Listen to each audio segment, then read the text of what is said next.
আসসালামু আলাইকুম, সুপ্রভাত সবাইকে। শান্ত ব্লগের নতুন আরেকটা ব্লগে আপনাদের সবাইকে আমন্ত্রণ জানাচ্ছি। কাছে দূরে যেখান থেকে আমার ভিডিওটা দেখছেন আপনাদের সবাইকে জানাই অসংখ্য ধন্যবাদ। জবা গাছে কুড়িগুলো একটা একটা করে ফুটছে, বেশ ভালো লাগছে। ছাদ থেকে একটু ঘুরে আসলাম। তো এখন 1 কাপ চা করব, রং চা, আর বাচ্চার জন্য একটু পাস্তা করব। কিচেনের কাজ এখনও শেষ হয়নি, তারপরও চলে এসেছি। কারণ আগের কিচেনটা যেখানে ছিল ওই সাইড দেওয়ালে আটকা পড়ে যাওয়ার কারণে বাতাস হচ্ছে, বাইরের বাতাস ভেতরে আসছে না। ভেতরের যে গরম বাতাসটা ওটাও বাইরে যাচ্ছে না, প্রচণ্ড গরম। আর গ্যাসের রান্নার যে একটা গন্ধ গ্যাসের, ওইটা অনেক কষ্ট দিচ্ছে। তাই গ্যাসের চুলাটা নতুন কিচেনে নিয়ে এসেছি, কাজ কমপ্লিট না হওয়ার পরেও চলে এসেছি এই পাশে। আর ইন্ডাকশানটা ওই কিচেনেই আছে। তো কথা বলতে বলতে এদিকে আমি 1 কাপ চা করে নিলাম। চাটা একটু কড়া বানিয়েছি, এটা আমি খাবো না, আমার ভাই ছিল বাসায়, তো ওর জন্য করা। ও একটু কড়া চা খেতে ভালোবাসে, চিনি বেশি, পাতি বেশি। তো যাই হোক, আমার ব্লগ আপনাদের কাছে কেমন লাগে অবশ্যই কমেন্ট করে জানাবেন। ভালো লাগা মন্দ লাগা সব কিছু আমার সাথে শেয়ার করবেন। আপনাদের একটা কমেন্টের আশায় আমি কিন্তু চাতক পাখির ন্যায় বসে থাকি, কখন আপনারা একটা কমেন্ট করবেন। তো আপনাদের একটু ভালোবাসা, একটু সহযোগিতা আমার কিন্তু স্বপ্ন পূরণের একটা মাধ্যম। তো আপনারা সবাই আমার পাশে থাকবেন।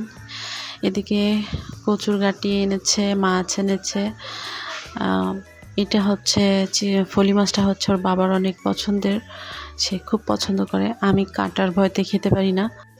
লাল মাছ আমার ছেলের অনেক পছন্দের। লাল মাছটা আবার বাসার কেউ খায় না, এজন্য ছোট একটা লাল মাছ এনেছে ওর জন্য শুধু। এদিকে পাবদা মাছ এনেছে। পাবদা মাছগুলোতে সবগুলোর পেটে ডিম ছিল, অনেক বড় বড় ছিল পাবদা মাছগুলো। এদিকে গাজর, শসা, পটল, উস্তা, টুকিটাকি সবজিও আনা হয়েছে। তো এখন আমি মাছগুলোকে কেটে নিব ভালো করে। আর ওটা আমি অফ ক্যামেরাতেই করব, কারণ ক্যামেরা নিয়ে যদি কাজ করা হয় তাহলে কাজটা অনেক স্লো হয়। তো যেহেতু মাছ অনেকগুলা, এগুলো ধুতে হবে, পরিষ্কার করতে হবে, তাই আমি অফ ক্যামেরায় মাছগুলোকে ভালো করে কেটে নিয়েছি। আমার এখানে ভুল হয়েছে, আমি লাল মাছটাকে কেন পিস করে কেটেছি। আমার ছেলে পাগল হয়ে গেছে কেন মাছটাকে আমি আস্ত রাখিনি, সেজন্য অনেক কান্নাকাটি করেছে। তো প্রত্যেকটা মাছের কিন্তু পাবদা মাছের ডিম হয়েছে। মাছগুলো অনেক ভালো ছিল, তাজা ছিল মাছগুলো। আর ডিমগুলো তখনই আমি আর আমার ছেলে ভেজে খেয়ে ফেলেছি। বাসায় মেয়ে ছিল না, মেয়ে থাকলে মেয়ে 2-1টা পেত। এখন পাবদা মাছ রান্না করব। তো এখানে আমি পেঁয়াজটাকে ভালো করে ভেজে নিচ্ছি। আদা, রসুন আর পেঁয়াজ আমি বেটে নিয়েছি পাটায়। বাটা মশলাটা আমার কাছে অনেক ভালো লাগে।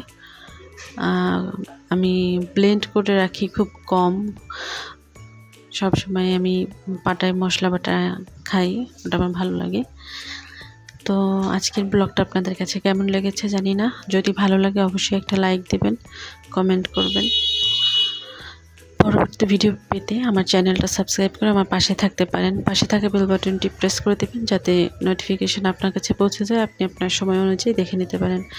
এই স্নিগ্ধ রাতের জ্যোৎস্না মাখা শুভেচ্ছা জানিয়ে আজকের ব্লগটা এখানে শেষ করছি। সবাই ভালো থাকবেন, সুস্থ থাকবেন, নিরাপদে থাকবেন। আসসালামু আলাইকুম।